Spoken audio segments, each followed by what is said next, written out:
South Carolina Gamecocks, LSU Tigers. LSU number 11, South Carolina currently unranked, will be traveling to Death Valley, 7:45 p.m. on SEC Network. LSU right now 9.5-point favorites in this game.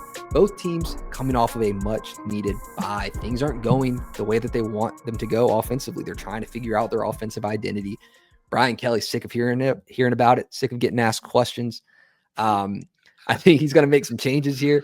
We've heard a little bit around Nussmeier nursing an injury. He's supposed to be back 100% healthy. He didn't practice last week. South Carolina looking to find some offensive identity themselves. What are you thinking in this game? Who do you got? I mean, this is a huge one for the SEC standings going forward. I tell you what, this is what I got. I'm coming off the rip. Like, Lenore Sellers is not passing against this secondary. He's currently got 4 touchdowns on the season. That's last in the SEC when it comes to quarterbacks, starting quarterbacks wise. Plus or minus Kentucky. South Carolina has the least amount of passing touchdowns in the conference right now. And I still believe in this secondary for LSU. So that's my bold claim right here. He's going to struggle passing. Does he need to pass? Does Lenore Sellers need to pass that much in a game for them to win a game? I think their offensive identity has been so up and down all over the place from last season that they haven't found it yet. I'm agreeing with you. I think that he will struggle against this LSU defensive back room. Most quarterbacks do. DJ Lagway being a big one. I think Trinidad Chambliss being the one exception at being able to move the ball on this team. I want to talk a little bit about the South Carolina offense and what they can do. If we look at what they've done this far this season, take South Carolina State out of the equation for a moment. Without that game, they're 2-2. Want to know what those 2 wins have in common is that Sellers had more than 5 rushing attempts. He had 12 in each of those 2 wins, 5 or less in the 2 losses. It's a big part of this. I think that they maybe try to shift so far away from his capabilities as a runner and form him into an NFL prospect passing quarterback that they lost his strength. Right. Yeah. I mean, we had guys commenting on our preview saying, he doesn't need to run. We got Faison. Don't run him. Why does he have to run? We got all kinds of weapons because he's good at it. Right. Because he's good at it and he's hard to take down. You see it even in the pocket when it takes 1 or 2 guys to bring him down for a sack. And I agree with you. Like that's a major key in this game is play to the best player on the field offensively whenever he's on the field, play to his strengths, right? Probably the best player offensively in this game, I would say, when he's playing at his highest level. On the other side for LSU, I mean, a lot on the line. Like a couple weeks ago, they were sitting at number 3 in the nation, number 4 in the nation. You lose to Ole Miss in a very unimpressive performance. Talking positively on LSU, we know their defense is still good. This offense still is struggling to form the identity. Haven't seen as much from Caden Durham as we like to see in the season. Yeah. Haven't seen Nuss live up to the expectations of being this Heisman quarterback, or he was the number 1 quarterback in the SEC at SEC Media Days. Yeah, I mean, you didn't have Caden Durham in the Ole Miss game. I think you miss him in that game, but you weren't utilizing him enough anyway. I think both teams are having some O-line struggles, but the talent is there for LSU.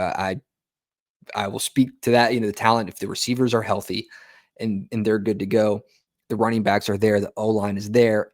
And if the play calling starts to shift away from the short pass, conservative pass, and opens up Nussmeier's book a little bit and lets him throw deep, lets him, get the running backs involved, then the offense starts to round itself out and accompany a really good defense. So that's what I want to see in this game.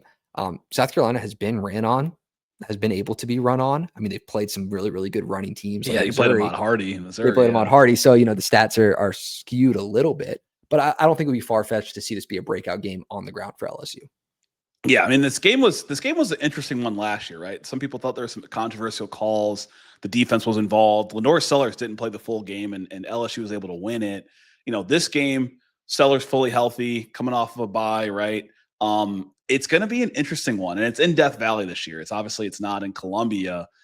Any thoughts around what the home field advantage of the night game in Death Valley bring to this atmosphere? Night game in Death Valley is huge. Hard place to play. I mean, I don't know the statistics around how often teams win there. I think the Alabama game last year there was an anomaly of a performance against a team there, especially one who's struggling a little bit to date.